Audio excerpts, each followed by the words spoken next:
écoutez un rapport avec 9h30. Le journal des médias avec Thomas Joubert. Bonjour Thomas. Bonjour, à la une ce matin, 30 millions d'amis relégués le mercredi matin sur France 3. Yann Moix tacle Émeric Caron et la patronne de l'INA dans le collimateur pour ses factures exorbitantes de taxi. Et on commence avec la colère de la production de 30 millions d'amis après le changement de programmation de l'émission de France 3. La chaîne a subitement décidé de reléguer l'émission animalière le mercredi à 9h45 alors qu'elle était programmée depuis plusieurs années le dimanche à 13h. Cette nouvelle programmation prendra effet à partir du 13 mai. Une case très confidentielle que la production ne comprend pas. Elle nous explique en exclusivité que 30 millions d'amis est une émission familiale. Or, le mercredi matin, certains enfants sont à l'école et les parents au travail. Elle rappelle que les audiences étaient plutôt satisfaisantes le dimanche midi. La production nous indique aussi que l'émission est en adéquation totale avec les valeurs du service public. France 3 remplacera 30 millions d'amis par la série australienne Miss Fisher Enquête. Et pour calmer les mécontents, la chaîne rappelle que l'émission est disponible en replay sur Plus. Ah bah oui. C'est un peu limite. Merci. Ça va faire plaisir à la direction de France 3. Oui. Moi je retire.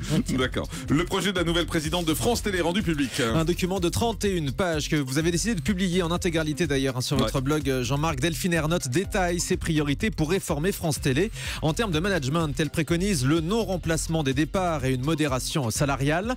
Côté programme, France 2 doit être la chaîne du flux centrée sur l'événementiel et France 3 la chaîne du patrimoine et du territoire. Elle remet en cause le rôle de Thierry Tullier, à la fois directeur de l'info du groupe et directeur de France 2, ainsi que le poste de Bruno Patino, directeur des programmes de l'ensemble des chaînes et responsable du numérique. Elle annonce une nouvelle équipe de direction de 14 personnes qui respectera la parité. Les syndicats, notamment la CGT de France Télé, ont déjà fait part de leur inquiétude. De son côté, le président du CSA, Olivier Schramek, est revenu sur la procédure de nomination que certains ont jugée opaque, dont nous. Ouais, on avait dénoncé ici même le manque de transparence puisque le CSA n'a jamais communiqué les noms des candidats retenus jusqu'à la désignation finale. Aucune explication non plus pour les recaler. Olivier Schramek a balayé toutes ces critiques. Selon lui, le CSA a suivi le cheminement imposé par le législateur. Il assure que le Conseil s'est prononcé en toute indépendance et impartialité, sans aucune pression. Quant aux fuites qu'il y a eu dans la presse sur les auditions, le président du CSA a rendu hommage ironiquement à la sagacité des journalistes. Et puis une nouvelle affaire à la tête des entreprises de l'audiovisuel public. La patronne de l'INA, Agnès Salle, aurait dépensé 40 000 € en frais de taxi en seulement 10 mois. Une révélation faite par un courrier anonyme envoyé aux administrateurs. Suite à ces révélations, la présidente de l'INA indique qu'elle a déjà remboursé une partie de la facture relevant de ses déplacements privés, notamment 6 700 € imputables à son fils qui profitait des taxis à titre personnel. Le reste représente essentiellement des trajets le week-end quand elle ne bénéficie pas de son chauffeur, parce qu'en plus elle a un chauffeur à disposition.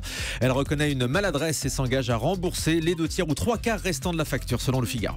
Yann Moix flingue Émeric Caron qui va remplacer la saison prochaine, qui va le remplacer dans Yann Moix flingue Émeric Caron qu'il va remplacer la saison prochaine dans On n'est pas couché. Dans le bon ordre et au bon endroit. Invité dans Salut les Terriens sur Canal+, l'écrivain Yann Moix a démontré son sens de la formule lors de cet échange avec Thierry Ardisson. Écoutez. Alors Yann, vous avez trouvé la seule solution pour un romancier de ne pas se faire détruire par les chroniqueurs de On n'est pas couché, c'est de devenir chroniqueur si On n'est pas couché. Vous me connaissez mal. Je suis capable envers moi-même de plus grandes critiques que n'importe quel de mes ennemis. Même celle de Caron. Non, je parle de mes ennemis. Lui, c'est un spécialiste de l'agroalimentaire, c'est pas un critique. Ouais. Voilà, ça Et balance. voilà. Ça promet. Stéphane Plaza Il faut dire blessé. que c'est en rapport avec le.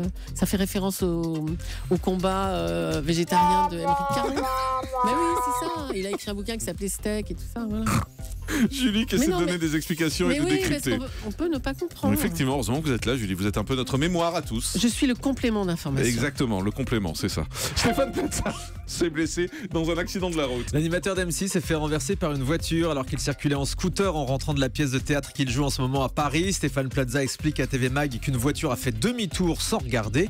Il souffre d'une fracture au niveau des doigts de pied, mais l'animateur n'a pas renoncé à sa pièce. Il joue en serrant les dents à cause de la douleur, dit-il. Et les pieds aussi. Et les pieds aussi. Cette pièce à gauche en sortant de l'ascenseur sera diffusée en direct sur M6 dans le courant du mois de juin. France 2 va lancer une nouvelle émission de déco à la rentrée. Une émission dans laquelle une famille se fera aider pour restaurer son intérieur à moindre coût. Téléstar nous apprend que l'émission sera menée par Aurélie Aymar qui donnait ses conseils de décoration sur M6 dans les émissions de Stéphane Plaza justement. L'émission devrait s'appeler l'Atelier Déco et est prévue pour être diffusée le samedi après-midi. Et puis cette information tragique, ce jeune acteur de la sitcom américaine Tout le monde aime Raymond qui s'est suicidé à l'âge de 19 ans. ans aux États-Unis. Sawyer Sweetin avait été l'une des vedettes de la sitcom diffusée entre 1996 et 2005 aux États-Unis alors qu'il était enfant. En France, la série était notamment passée sur M6. Sa famille a annoncé qu'il s'était donné la mort quelques semaines avant son 20e anniversaire.